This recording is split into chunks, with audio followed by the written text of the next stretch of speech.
What's up everyone on the internet? Thank you for making this video part of it. I'm so excited to upload this one for you guys because Disney Plus has uploaded the 9th episode of the final season of Star Wars The Clone Wars. And today we're going to be taking a look at episode 9, Old Friends Not Forgotten. Not gonna lie, I got choked up in the first 30 seconds of this episode. The way this episode opens up, you feel like you're watching a Star Wars movie. In a brief moment of silence, you see some opening text, followed by John Williams' famous music. Bum bum bum bum. Bum, bum, bum, bum. And then you see the words, Part 1, Old Friends Not Forgotten. Just seeing the way this episode opens up, it feels like these final 4 episodes were meant to be a movie. Anyway, so part 1 of this series finale takes place sometime after the events of last week's episode, where we see some Jedi from Revenge of the Sith be placed on several planets that they will be on during the events of that movie. And it looks like this episode begins to pull out all the stops because right from the get-go, Anakin and Ahsoka are reunited, and after so long, seeing them together on screen, my jaw literally hit the floor. For us, it's been like, what, 8 years since the season 5 ending of Star Wars The Clone Wars?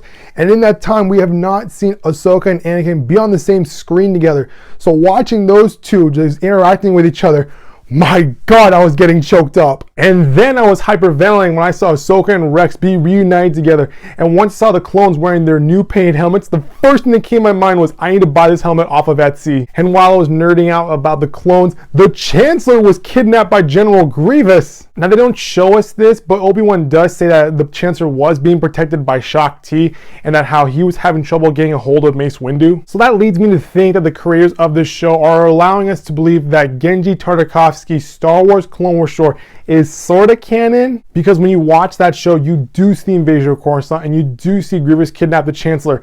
And watching Grievous chase Shaak Ti and Palpatine across the city, it made Grievous look like an unstoppable monster. So after this video, look up Star Wars Clone Wars Grievous. Trust me, you'll thank me later. But anyway, once Anakin and Obi-Wan hear about this, they do decide to leave Ahsoka a small army to lead on Mandalore. And just when the scene is about to end, you do see Anakin and Ahsoka say goodbye one last time. Because when you think about it, this is the last time these two are going to see each other as friends. Much like in Revenge of the Sith, when Anakin said goodbye to Obi-Wan right before Obi-Wan went off to go fight Grievous.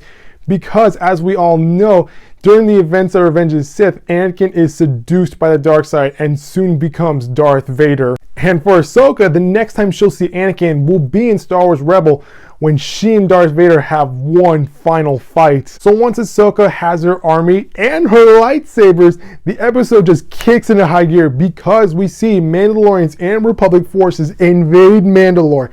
And first of all, the Red Mandalorians led by Maul look so badass, and I cannot wait to see some cosplayers wear that red armor. Second, holy crap, when you see the Red Mandos collide with the Republic gunships and the Blue Mandalorians, it's just freaking awesome. Not only that, but you also hear Ahsoka's theme music playing in the background, but it's a battle version of it, and it plays tremendously well when you watch Ahsoka jump from like ship to ship as she takes out as many Red Mandalorians as possible just before she reaches the city. And honestly, that's how you start this 4-part finale.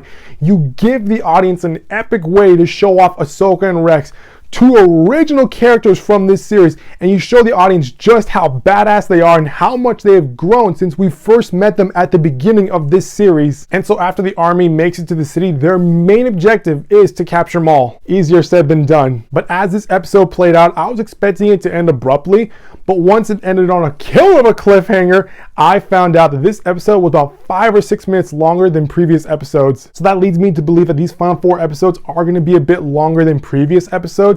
And based on how the pacing was in this episode, I got a feeling that we're going to have plenty of time to fit both the Siege of Mandalore and Order 66 in this 4-part finale. So that's going to do it for this video, guys. That was my overall review of part 1 of the 4-part series finale of Star Wars The Clone Wars. If you like what you saw, click on the subscribe button so you can get all these updates from this channel. I'll see you next time with a brand new video. Bye-bye.